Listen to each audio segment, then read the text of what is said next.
Hi there, my name's Anitra and I'm making another video. It's my third one. My point is to document my journey for other women that are out there that are probably also on a path where they're trying to collect information and find stuff out about cancer. I got diagnosed with breast cancer on October 22nd, 2017, and so now it was exactly 3 months. Wait, November, December, yeah, it was actually 2 months last I recorded, I think. And now, so I'm just that much into my journey here. Today's January 6th. I had kind of a big week last week in that I had a breast MRI. With contrast and without contrast, and the contrast is gadolinium. I don't know a lot about it, but I know that it's not good for you, obviously, to put into your body.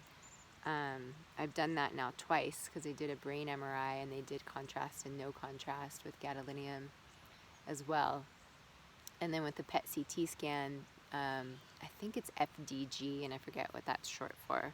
But that's another type of, that's radioactive material of some sort. And the point of those things is to just be able to see it with and without, so they can see on an image what lights up once the body is given that ingredient. So anyway, I had the breast MRI and I got the results back 72 hours later, and it took me a little deciphering because there was a lot of medical language in there to try to figure out. But basically, I thought I had read it wrong because, let's see, the biopsy was taken on 10/7/2017, and that said that the tumor was 2.5.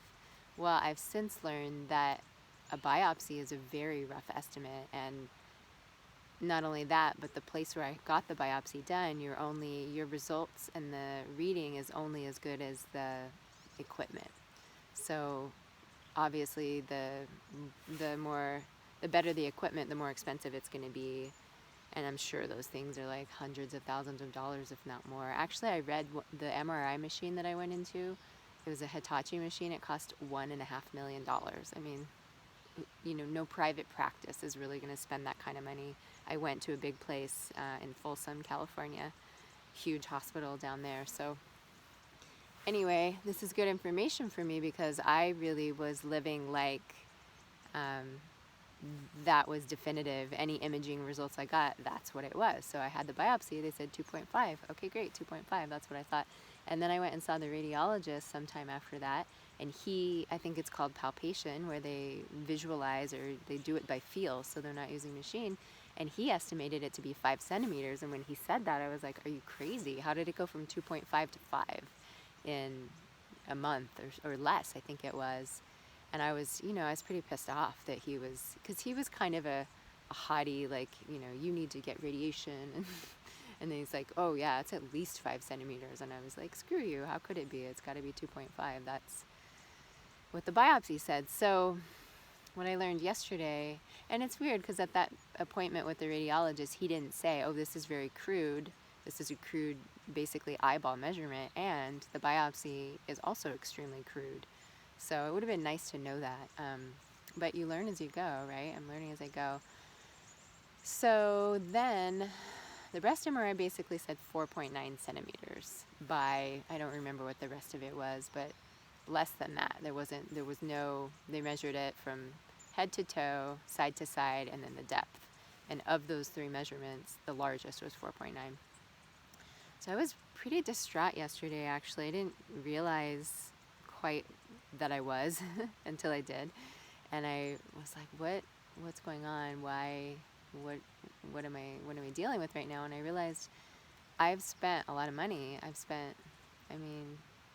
Probably $20,000 in the last couple of months, something like that. I did a fundraiser, and I've had support from other people. And not only the money, but the amount of time, the investment of energy, the investment of my emotional body, and investment of everything, really. And then I had the same measurement. Basically, I was like, oh my God, how is this? What's happening here? So what I've realized, besides the things I've already mentioned, oh, there's a beautiful bird, is that one, it's a crude measurement to begin with, and also that tumor stopped growing. So, I mean, had it grown more, then I really would have been disheartened, because I would have realized, wow, all the stuff I'm doing is basically not working because the tumor is growing. So um, so a tumor stopping growth is just as big as, I mean, that's progress. That's a big deal.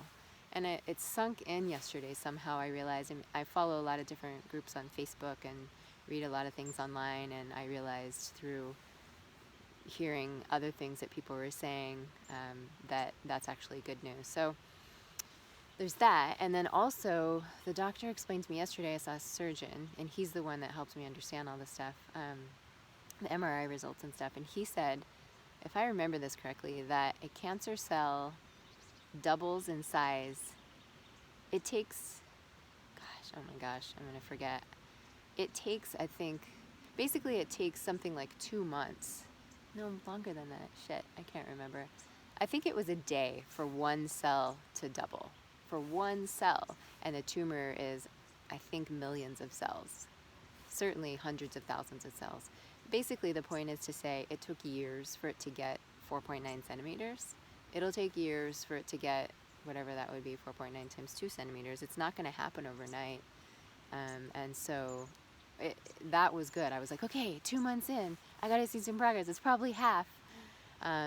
So yeah, there's that. And the other thing that was interesting that I learned yesterday was that the surgeon basically dismissed that whatever my subjective visual experience is of my breast has changed a lot in the last 2 months. It's not as hard as it was. It's not as sensitive as it was.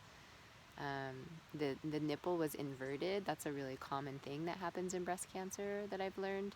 There's discoloration that happens on the breast, and then there's an inversion of the nipple that can happen, and other things, deformation of the breast. These things all happen to me, and it's just really, it's changed a lot. Visually, I mean, the nipple, if you were to look at me from the side on that breast, you wouldn't see the nipple sticking out. It was retracted to that degree. And it's not, it's halfway out. So he basically, the surgeon, said yesterday that that's not really worth much, whatever your visual assessment is, because number one, you have a lot of hope invested in it, so you're going to see what you want to see. And I believe that. I mean, there's something to that. I definitely think that's valid. And I also think it's valid that I'm observing myself and I see the change. I mean, a nipple sticking out and a nipple not sticking out, it's a little bit hard to get that mixed up. You know, that's a pretty clear indication. It's not just that it's gotten softer. But he also said, you know, it could just be that the biopsy is very aggravating, of course. And people say that a biopsy spreads cancer. I'm not sure of that. I'm not even sure I believe that, but maybe that's true. But what I do know is that that area is definitely inflamed. It's definitely aggravated. And over time, as the aggravation and the inflammation go away, there could be a softening of the tissue, etc., like that. So basically, since yesterday, I've come to accept the fact that the tumor is probably the same size, and that's about 4.9 centimeters. I don't know if I've done 5 or 6 Herceptin treatments. I have to look at my calendar, and I just haven't. But either way, I've done 5 or 6 Herceptin treatments, and that's with low-dose chemo, insulin potentiation therapy. And I'm not going to continue doing that. The doctor that I'm working with said that we would do it 3 times, and then we would do an ultrasound and we'd see where we're at. Well, I've done it 5 or 6 times, and every single time it's $3,000. I'm not going to do that anymore. So I don't know what I'm going to do next. I'm definitely not lined up for surgery right now. I'm not ruling surgery out, but I don't have it. I'm not planning to schedule it right now. That's for sure. That's not my next step. So my very next step is on Monday, meeting with the doctor, having him do an ultrasound. He'll compare that ultrasound to the one that he did 6 weeks ago, and we'll see what he comes up with, if there's been any change.